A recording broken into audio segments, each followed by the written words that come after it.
Bonjour, bienvenue dans Mana Maya Vie. Mana Maya Vie, le pain de vie, la parole de Dieu.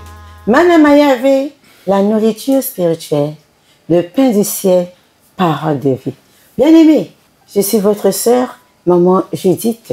Je suis heureuse d'être en votre compagnie à travers cette chaîne nommée Mana Maya Vie.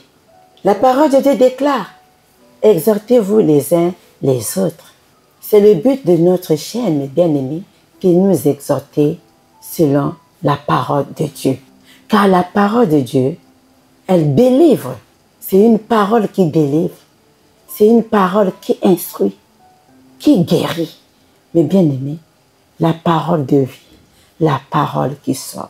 Seulement, l'ennemi n'est pas content lorsque nous prions Dieu. L'ennemi est contre lorsque nous servons notre Dieu. Il nous empêche d'avancer. C'est pourquoi, mes bien-aimés, prions avec persévérance. Soyons vigilants. Et je vous prie de prier pour moi, de faire mention de Mana Maya Vie dans vos prières. Que Dieu vous bénisse. J'aimerais parler avec vous du grand jour. Le grand jour qui est le jour de Dieu, de notre Seigneur. Le grand jour, jour de colère, de fureur, un jour cruel. Mais bien aimés, même l'Apocalypse déclare ce jour, personne ne peut subsister devant notre Dieu.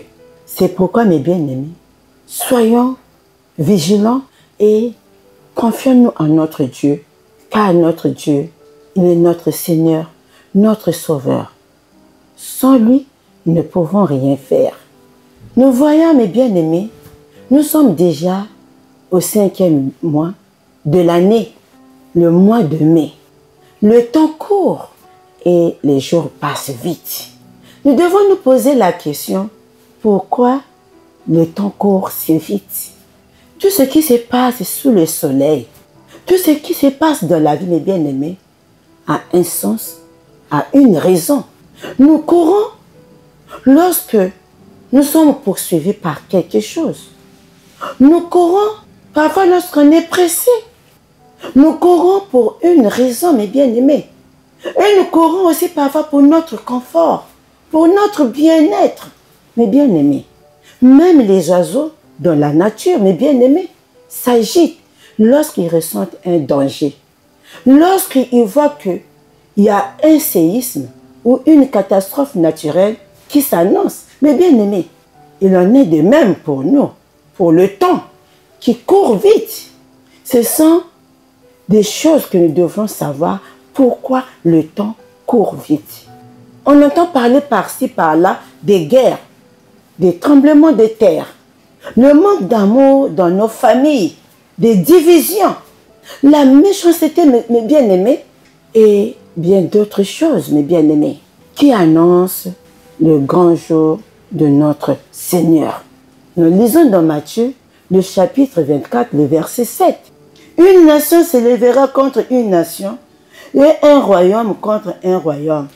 Et il y aura en divers lieux des familles et des tremblements de terre. Tout cela ne sera que le commencement des douleurs. Mais bien aimés, les choses que nous voyons là, ce sont des signes annonciateurs. Nous devrons être vigilants, vaquant à la prière. Mes bien-aimés, vaquant à la prière, méditons la parole de Dieu, étudions la parole de Dieu, pratiquons la parole de Dieu. Mes bien-aimés, ayons confiance en notre Dieu, renonçons à tout ce qui ne glorifie pas le Seigneur, renonçons à la méchanceté. Mes bien-aimés, vivons dans l'amour, car le grand jour approche.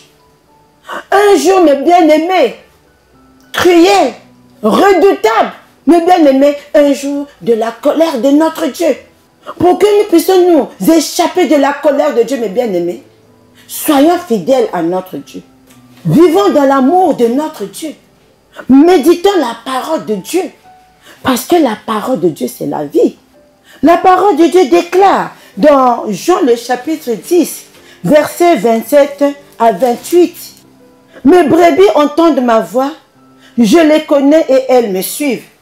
Je leur donne la vie éternelle et elles ne périront jamais. Et personne ne les ravira de mes mains.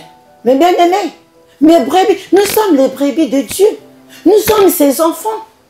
La parole de Dieu déclare, ses enfants entendent sa voix. Les enfants de Dieu obéissent à Dieu, à la parole de Dieu. Et c'est cette parole, mes bien-aimés, qui est la vie, qui nous sauve et qui nous sauvera de la colère de Dieu. C'est triste lorsque nous voyons des inondations partout. Des inondations, mes bien-aimés, qui détruisent même toutes les maisons des gens, les biens, les champs. Ils ont perdu, mes bien-aimés, que leurs biens. Ils ne sachant maintenant que faire. Mes bien-aimés, oui, vaut mieux perdre les choses de la vie que de perdre ta vie. Vaut mieux perdre tout ce que tu as amassé sur cette terre que de perdre la vie éternelle. C'est pourquoi, mes bien-aimés, soyons vigilants. Le grand jour, jour de désolation, jour d'angoisse, comme le déclare l'Apocalypse, personne ne peut subsister. Bien-aimés, nous lisons dans Apocalypse, le chapitre 6, à partir du verset 12. Je regardais quand il ouvrit le 6e sceau, il y eut un grand tremblement de terre. Le soleil devint noir comme un sac de crin. La lune entière devint comme du sang, et les étoiles du ciel tombèrent sur la terre, comme lorsque un figuier, secoué par un vent violent, jette ses figues vertes. Le ciel se retira comme un livre qu'on roule, et toutes les montagnes et les îles furent remuées de leur place. Les rois de la terre, les grands, les chefs militaires, les riches, les puissants, tous les esclaves et les hommes libres se cachèrent dans les cavernes et dans les rochers des montagnes. Ils disaient aux montagnes et aux rochers, tombez sur nous. Bien-aimés, le grand jour, c'est un jour, mes bien-aimés, cruel, de désolation. Comme le déclare l'Apocalypse, personne ne peut subsister. Jésus-Christ est venu pour nous délivrer de la colère et de la mort éternelle. Bien-aimés, reçois Christ. Croyons en notre Seigneur. Ayons confiance en Dieu. Christ est venu nous donner la vie éternelle. Et il déclare, mes brebis entendent mes voix. Et je les connais. Je leur donne la vie éternelle. Reçois Christ. Que Dieu vous bénisse.